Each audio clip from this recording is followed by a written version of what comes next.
ఎప్పటికైనా తెలంగాణ జాతిపిత కేసీఆర్ అని ఆయన పేరు తుడిచేయడం సాధ్యం కాదు అన్నారు. తెలంగాణ ప్రజల గుండెల్లో కేసీఆర్ ఎప్పటికీ ఉంటారన్నారు.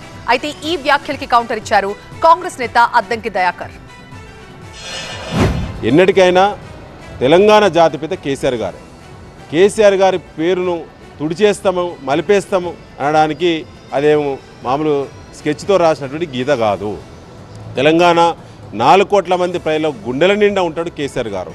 ఇలా ముఖ్యమంత్రిగా అవకాశం లేకపోవచ్చు, కానీ ఇవాళ కేసీఆర్ గారు లేని తెలంగాణ చరిత్ర లేదు, కేసీఆర్ గారు లేని మలిదశ ఉద్యమం లేదు, కేసీఆర్ గారు లేని తెలంగాణ భావజాల వ్యాప్తి జరగలేదు.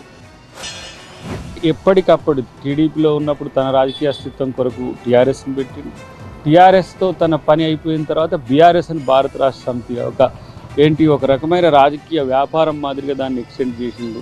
కానీ తెలంగాణ తల్లిగా ఇవాళ సోనియా గాంధీ తను తీవ్రంగా రాజకీయంగా నష్టపోతున్నప్పటికి కూడా తెలంగాణ ప్రాంతంలో అమరులవుతున్న విద్యార్థులను వాళ్ళను చూసి ఈరోజు చలించిపోయి ఆ రోజు అపోజిషన్ లీడర్గా ఉన్న సుష్మా స్వరాజ్ గారితో కలిసి మీరా కుమార్ గారితో కలిసి 3 అమ్మల మూలపుటమ్మ ఇప్పుడు తెలంగాణ తల్లి.